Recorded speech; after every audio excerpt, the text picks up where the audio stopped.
తాకట్లో ఉన్న మీ బంగారాన్ని విడిపించి ఆ రోజు ఆన్లైన్ రేటుకి కొంటాం. Sharma gold company.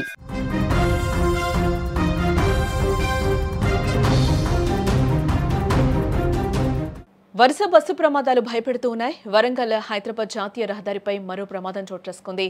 ఔషాపూర్ వద్ద డివైడర్ను ఢీకొట్టింది ఆర్టీసీ బస్సు.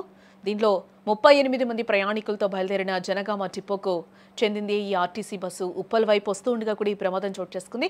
అతివేగమే ఈ ప్రమాదానికి కారణంగా కూడా తెలుస్తోంది. ఎవరికి ఏం కాకపోవడంతో ప్రయాణికులందరూ కూడా ఒకసారిగా ఊపిరి పీల్చుకున్నారు. తెలుగు రాష్ట్రాల్లో వరుస బస్సు ప్రమాదాలు ప్రయాణికులను భయాందోళనకు గురి చేస్తూ ఉన్నాయి.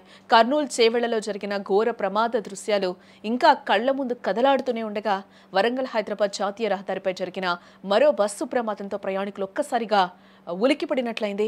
జనగామ డిపోకు చెందిన ఆర్టీసీ బస్సు 38 మంది ప్రయాణికులతో ఉప్పల్ వైపు వస్తూ ఉండగా ఔషాపూర్ వద్ద ఓవర్టేక్ ప్రయత్నం ప్రమాదానికి దారితీసినట్లు కూడా స్థానికులు చెప్తూ ఉన్నారు.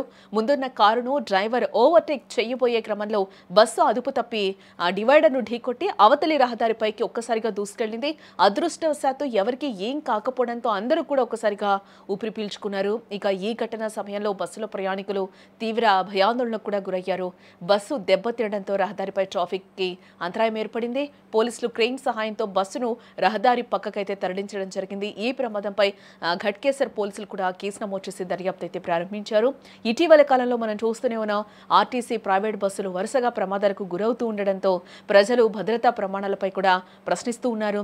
డ్రైవర్ల నిర్లక్ష్యం ఓవైపు అయితే ఓవర్టేక్ ప్రయత్నాలు, వేగం వంటి అంశాలు ప్రధాన కారణాలుగా మారుతున్నాయని కూడా ట్రాఫిక్ పోలీసులు అంటూ ఉన్నారు.